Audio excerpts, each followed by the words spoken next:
अंधेरी रात थी। जंगल के बीचों बीच सुनसान कच्चा रास्ता, चारों तरफ झींगुरों की आवाज और पेड़ों की लंबी लंबी शाखाएं ऐसे झूम रही थीं जैसे किसी को अपनी बाहों में जकड़ने के लिए तैयार हों। हवा में अजीब सी ठंडक थी, मगर उस ठंडक के साथ एक बोझ भी था जो दिल को दबाने लगा। अगर उस वक्त कोई वहां से गुजरता तो शायद उसके कदम अपने आप लड़खड़ा जाते।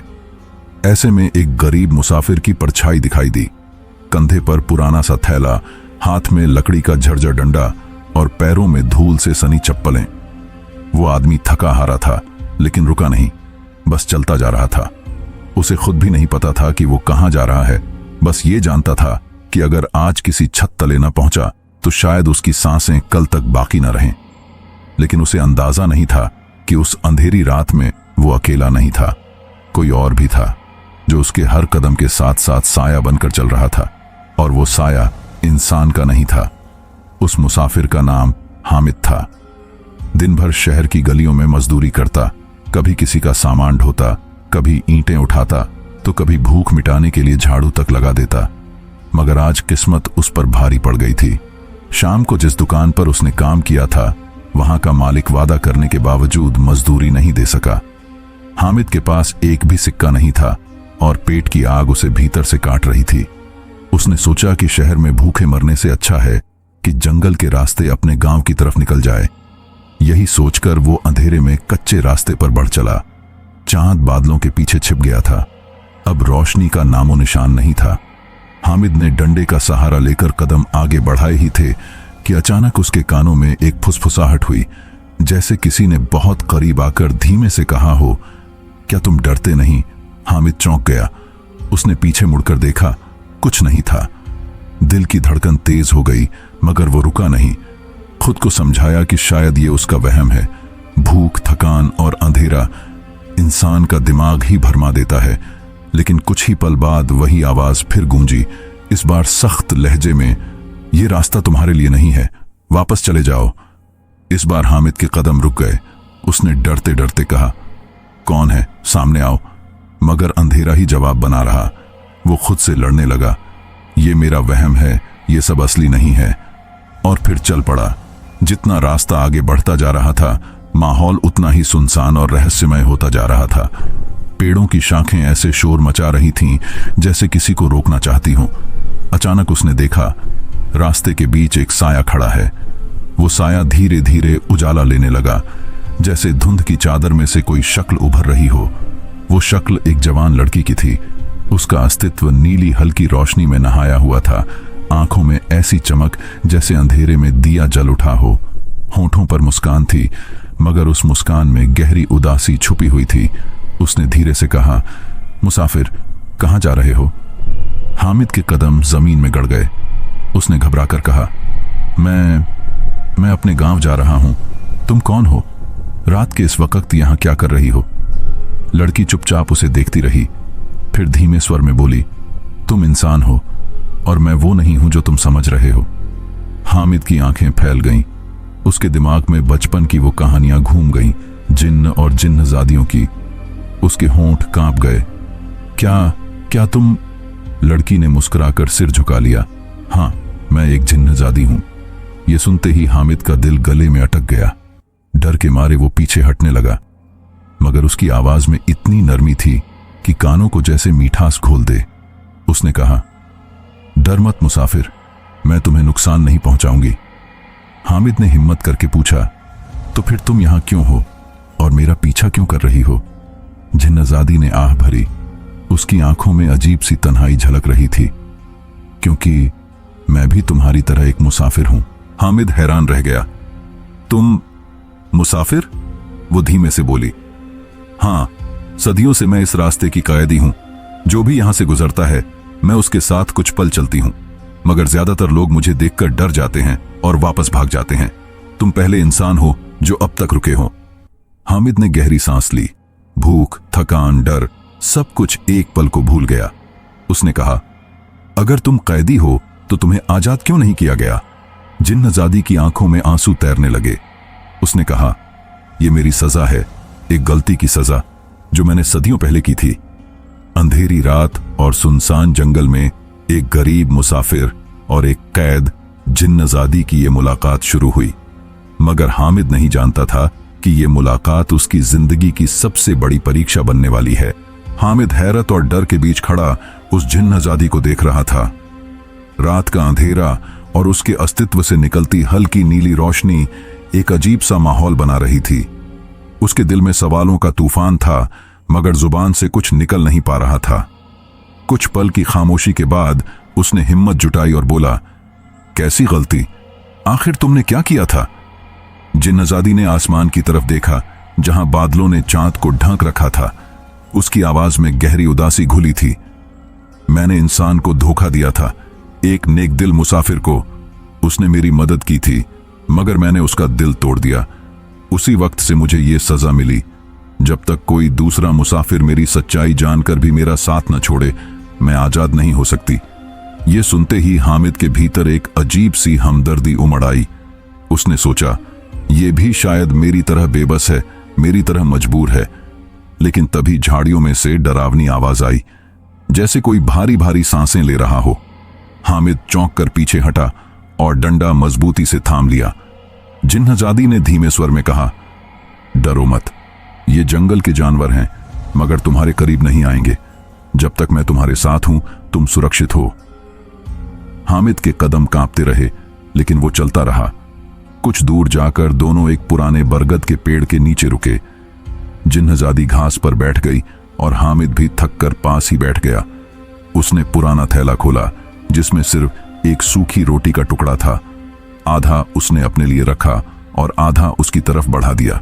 वो चौंक कर बोली, ये मेरे लिए, मैं तो खाती भी नहीं। हामिद मुस्कुराया, शायद नहीं खाती, मगर भूख सबको लगती है। ये लो, मेरा दिल कहता है कि तुम्हें भी इसकी जरूरत है। जिन्नजादी की आंखों में नमी आ गई। उसने पहली बार अपने अस्तित्व को छूकर उस टुकड़े को थामा, जैसे सदियों बाद किसी ने उसकी तन्हाई बांटी हो। वो धीरे से बोली, इंसान, तुम बाकियों से अलग हो। ज्यादातर लोग मुझे देखकर कांप जाते हैं, भाग जाते हैं, मगर तुमने मेरे साथ बैठकर रोटी बांटी है। ये लम्हा मैं कभी नहीं भूलूंगी। हामिद ने आसमान की तरफ देखा। शायद हम दोनों एक जैसे हैं। मैं इंसान होते हुए भी दुनिया वालों के लिए अजनबी हूं। मेरे पास ना माल है, ना दौलत। लोग मुझे देखकर मुंह फेर लेते हैं। और तुम, जिन्न होते हुए भी इंसानों में जगह नहीं पाती। हम दोनों मुसाफिर हैं, बस रास्ते अलग हैं। ये सुनते ही जिन्नजादी की आंखों से आंसू बहने लगे। उसने अपना चेहरा हाथों में छुपा लिया। हवा की ठंडक और उसकी सिसकियां मिलकर माहौल को और भी भारी बना रही थीं। कुछ देर बाद वो संभल कर बोली, मुसाफिर, तुम थके हुए हो। मेरी दुनिया अंधेरों से भरी है, मगर चाहो तो यहां आराम कर सकते हो। हामिद ने सिर हिलाया और पेड़ के तने से टेक लगाकर आंखें बंद कर लीं, मगर नींद उससे कोसों दूर थी। वो बार बार उस रोशनी में लिपटे अस्तित्व को देख रहा था। दिल में अजीब सा सुकून भी था और डर भी। अचानक रात की खामोशी को एक भयानक चीख ने तोड़ दिया। हामिद के रोंगटे खड़े हो गए। उसने घबरा कर पूछा, ये क्या था? जिन्नजादी के चेहरे पर गहरी गंभीरता छा गई। उसने धीरे से कहा, ये उस दुनिया के जिन्न हैं जो चाहते हैं कि मैं कभी आजाद ना हूं। वो हर उस इंसान को मिटाना चाहते हैं जो मेरा साथ दे। ये सुनकर हामिद का दिल कांप गया, मगर उसने हिम्मत दिखाते हुए कहा, मैं भागने वाला नहीं हूं। अगर मेरी किस्मत यहां तक लाई है तो मैं डर कर वापस नहीं जा सकता। जिन्नजादी ने हैरानी से उसकी तरफ देखा। क्या तुम्हें अपनी जान की परवाह नहीं? हामिद ने मुस्कुराकर कहा, जान तो वैसे भी भूख और गरीबी ने रोज रोज काट दी है। अगर अल्लाह ने चाहा तो यही सफर मेरी किस्मत बदल देगा। अचानक सामने के पेड़ों में हलचल हुई। टूटती शाखाओं और कदमों की आवाज करीब आने लगी। जिन्नजादी खड़ी हो गई। उसकी आंखों से नीली रोशनी और तेज हो गई। उसने आसमान की तरफ हाथ उठाए और कुछ शब्द पढ़े। कुछ ही पलों में पेड़ों के बीच से दो खौफनाक साए निकल आए। उनकी आंखें लाल अंगारों की तरह जल रही थीं। वो डरावनी हंसी के साथ बोले, तो ये है नया मुसाफिर? हामिद के हाथ कांप उठे, मगर जिन्नजादी उसके आगे दीवार बनकर खड़ी हो गई। उसने चीख कर कहा, इसे मत छूना, ये बेकसूर है। वो साए गुर्राते हुए आगे बढ़े। हामिद ने डंडा जोर से जमीन पर मारा। और कांपती आवाज में कहा, अगर तुम्हें इसके पास पहुंचना है तो पहले मुझे पार करना होगा। ये जुमला जैसे अंधेरी रात में रोशनी बन गया।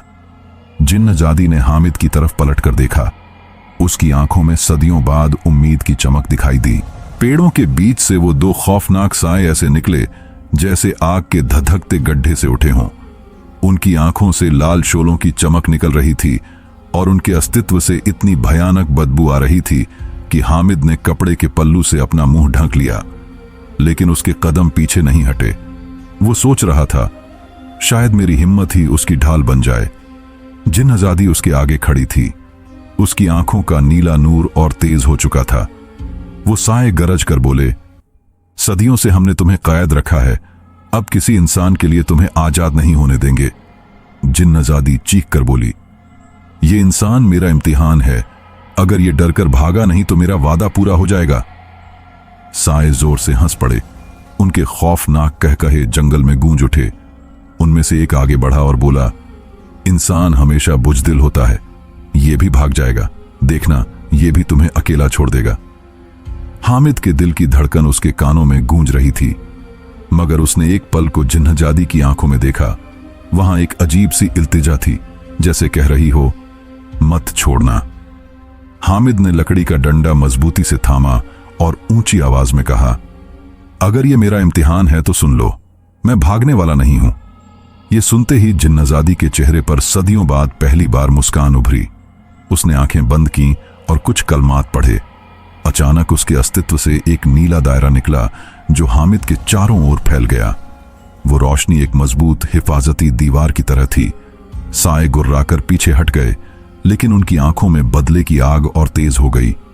उनमें से एक बोला, ठीक है इंसान, अगर तू इसका साथ देना चाहता है तो फिर भुगतना होगा, हम तुझे चैन से जीने नहीं देंगे। ये कहकर दोनों अंधेरे में गायब हो गए। फिजा अचानक खामोश हो गई, मगर जंगल का सन्नाटा और भारी लगने लगा। हामिद ने कांपती आवाज में पूछा, ये क्या था?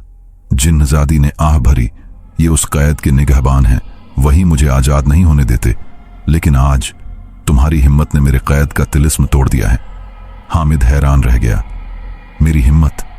वो धीरे से बोली, हां, जब तुमने कहा कि तुम भागोगे नहीं, उसी पल मेरी कैद कमजोर हो गई। तुम नहीं जानते, तुम्हारा एक लफ्ज मेरे लिए सदियों की सजा तोड़ने के बराबर था। हामिद के दिल में अजीब सा सुकून उतर गया। उसने सोचा, शायद अल्लाह ने मुझे यूं ही यहां नहीं भेजा। कुछ देर दोनों खामोश बैठे रहे। फिर हामिद ने आसमान की तरफ देखा और धीमे से कहा, रात गहरी होती जा रही है, मगर मुझे लगता है यह सफर अब खत्म होने वाला नहीं। जिन्नजादी ने उसकी तरफ देखा और बोली, यह सफर खत्म नहीं होगा, यह सफर तुम्हें बदल देगा। उसी वक्त दूर से घोड़ों की टाप सुनाई दी। हामिद चौंक गया। रात के अंधेरे में घोड़े कहां से आ गए? धीरे धीरे रोशनी भी नजर आई, जैसे किसी ने मशालें उठा रखी हों। हामिद ने गौर किया, 5-6 सवार तेजी से उनकी तरफ आ रहे थे। उनके चेहरे डरावने और वहशी लग रहे थे। एक सवार करीब आकर चीखा, ओ मुसाफिर, यहां क्या कर रहे हो? ये जगह हमारे कबीले की है। हामिद घबराकर बोला, मैं बस रास्ता भटक गया था। लेकिन उसकी बात पूरी होने से पहले ही जिन्नजादी उसके आगे आ खड़ी हुई। उसकी आंखों का नीला नूर चमकने लगा। सवार हंसकर बोले, ये औरत कौन है? क्या तू जिन्नात की औरत को अपने साथ लिए फिर रहा है? हामिद कुछ कहने ही वाला था कि अचानक एक सवार ने तीर कमान से निशाना साधा। पल भर को हामिद का दिल कांप गया, मगर अगले ही पल जिन्नजादी ने हाथ हिलाया और वो तीर जमीन पर गिरते ही राख बन गया। सवारों के चेहरों पर दहशत छा गई। उन्होंने एक दूसरे को देखा और कुछ बड़बड़ाए। उनमें से एक बोला, ये वही कैद की जिन्नजादी है, यहां से भाग चलो। और पल भर में सब घोड़े मोड़कर अंधेरे में गायब हो गए। हामिद ने गहरी सांस ली। अल्लाह का शुक्र है। जिन्नजादी ने उसकी तरफ देखा और बोली, ये तुम्हारे लिए आसान रास्ता नहीं है, तुम्हें हर मोड़ पर आजमाया जाएगा। हामिद ने सिर झुकाकर कहा, आजमाइश से तो मैं पहले भी गुजरता आया हूं, अगर यह भी अल्लाह की आजमाइश है तो मैं पीछे नहीं हटूंगा। जिन्नजादी ने धीमे से मुस्कुराकर कहा, तो फिर तैयार हो जाओ मुसाफिर, असली सफर तो अभी शुरू हुआ है। रात और गहरी हो गई। हवा में अजीब सी खनक थी। हामिद को लगा जैसे जंगल के पेड़ अब पहले से ऊंचे हो गए हैं, जैसे वो भी सब कुछ देख रहे हों। हर पत्ता, हर शाख किसी रहस्य में लिपटी हुई थी। चलते चलते वो दोनों एक पुरानी वीरान कोठरी तक पहुंचे। दीवारें टूटी फूटी थीं, खिड़कियों में शीशे गायब थे, दरवाजा आधा लटक रहा था। जिन्हज़ादी ने कहा, यह जगह कुछ वक्त के लिए तुम्हें पनाह दे सकती है। वो दोनों अंदर गए।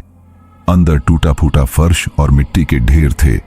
एक कोने में मिट्टी से ढकी पुरानी किताब रखी थी। हामिद ने जिज्ञासा से उसे उठाया। जिन्हज़ादी के चेहरे पर हैरत छा गई। वो कांपती आवाज में बोली, ये वही किताब है जिसकी वजह से मैं कैद हुई थी। हामिद चौंक कर बोला, कौन सी किताब? जिन्हज़ादी ने आंखें बंद कर लीं और बोली, ये किताब जादू और तावीज की है। एक इंसान ने मुझे धोखे से मजबूर किया कि मैं उसके लिए ये इल्म इस्तेमाल करूं। मैंने उसकी बात मानी और वही मेरी बर्बादी बन गया। अल्लाह ने मुझे सजा दी कि अब मैं सदियों तक कैद रहूं। हामिद ने किताब को वापस मिट्टी पर रख दिया और धीरे से कहा, शायद अल्लाह ने मुझे यहां इसलिए भेजा है कि मैं तुम्हें इस कैद से आजाद करा सकूं। जिन्हज़ादी की आंखों में हैरत और उम्मीद की चमक उभरी, मगर उसने धीरे से कहा, इस किताब को हाथ मत लगाना मुसाफिर, ये आजमाइश है। अगर तुमने इसकी ताकत चाही तो तुम भी बर्बाद हो जाओगे। हामिद ने सिर झुकाकर कहा, मैं ताकत नहीं चाहता, मैं सिर्फ रास्ता चाहता हूं। यह सुनकर जिन्हज़ादी की आंखों में आंसू तैर गए। उसने दिल ही दिल में कहा, या अल्लाह, क्या ये वही इंसान है जिसके इंतजार में मैंने सदियां गुजार दी। रात का दूसरा पहर था। कोठरी में सन्नाटा पसरा था। बाहर हवा की सरसराहट और उल्लू की आवाज, अंदर हामिद का थका हुआ जिस्म और जिन्हज़ादी की खामोश निगाहें, सब मिलकर एक अजीब सा रहस्य बुन रहे थे। रात का अंधेरा था। हवाओं के झोंके पेड़ों की टहनियों को हिला रहे थे। वीरान जंगल में बस झींगुर की आवाज गूंज रही थी। उसी सन्नाटे में वो पल आया जिसने सब कुछ बदल दिया। मुसाफिर थके कदमों से चला, आंखों से आंसू पोंछे और दुआ मांगी, या अल्लाह, अगर ये मेरा आखिरी सफर है तो मुझे ईमान पर उठा लेना, लेकिन अगर तेरी रहमत है तो मुझे रोशनी अता कर। उसके दिल की सच्चाई ने फिजा को बदल डाला। अचानक उसके सामने वही जिन्हज़ादी आ खड़ी हुई जो पहली रात से उसके साथ थी, मगर इस बार उसकी आंखों में न डर था न घमंड, बस एक नर्म सी रोशनी। वो धीमे स्वर में बोली, मैंने सदियों तक इंसानों को आजमाया, उन्हें डराया, कुछ को बर्बाद किया, लेकिन आज पहली बार मैंने ऐसा इंसान देखा है जिसने तन्हाई, भूख, खौफ सब झेल लिया, मगर अपने रब से उम्मीद नहीं छोड़ी। तूने मुझे बदल दिया है मुसाफिर। तूने मुझे दिखाया कि इंसान की असली ताकत उसका ईमान है। मुसाफिर की आंखों में हैरत थी। उसने बस इतना कहा, मैंने तो कुछ नहीं किया, जो भी हुआ मेरे रब ने किया। जिन्हज़ादी ने आसमान की तरफ देखा। उसके चेहरे पर सुकून की परछाई थी। शायद अब मेरा सफर खत्म होना चाहिए। सदियों की भटकी हुई रूह अब चैन चाहती है, लेकिन जाने से पहले मैं तुझे वो देना चाहती हूं जो तेरी जिंदगी बदल देगा। अचानक उसके हाथ में एक रोशनी की किरण उतर आई। उसने वो रोशनी मुसाफिर के सीने की तरफ बढ़ाई। ये रोशनी तुझे कभी अंधेरों में अकेला नहीं छोड़ेगी। ये दुआ है, हिफाजत है, बरकत है। याद रखना, तेरी नेक नियति और सब्र ही तुझे मंजिल तक पहुंचाएंगे। मुसाफिर ने कांपते हाथों से वो रोशनी अपने दिल में उतरती महसूस की, जैसे सारे जख्म भर गए हों, जैसे दिल का बोझ उतर गया हो। उसके पैरों के नीचे की जमीन पर अब रास्ता साफ दिखने लगा। सुबह का सूरज उगा तो जंगल की दहशत कम हो गई। मुसाफिर ने पलट कर देखा, जिन्हज़ादी अब कहीं न थी, बस हवा में उसकी धीमी सी आवाज रह गई, दुआ करना कि अल्लाह मुझे भी अपनी रहमत में जगह दे। वक्त गुजरा। मुसाफिर एक बस्ती पहुंचा। वहां उसने मेहनत की, लोगों की सेवा की। उसके भीतर एक अजीब सा सुकून आ गया था। जब भी मुश्किल आती, दिल में वही रोशनी चमक उठती और उसे संभाल लेती। लोग उसे दुआ वाला मुसाफिर कहने लगे। उसकी कहानी दूर दूर तक फैल गई कि कैसे एक अनजाना राहगीर ने अंधेरी रात में सब्र और दुआ के सहारे जिन्हज़ादी को भी बदल डाला। बरसों बाद जब वो बूढ़ा हुआ और उसकी कब्र बनी, लोग वहां आकर दुआ करते, वो वाक्य दोहराते जो उसने आखिरी बार कहा था, जिंदगी के अंधेरों में सब कुछ टूट सकता है, मगर उम्मीद और दुआ कभी नहीं टूटनी चाहिए। लेकिन कहानी यहीं खत्म नहीं हुई। रात के सन्नाटे में जब हवा जंगल के पेड़ों से टकराती तो कुछ लोगों को अब भी लगता जैसे वो झंझादी किसी छांव में बैठकर मुसाफिर की दुआ दोहरा रही हो। और यही उस सफर का सबसे बड़ा करिश्मा था। एक अंधेरी रात में शुरू हुआ किस्सा सदियों तक दिलों को रोशनी देता रहा।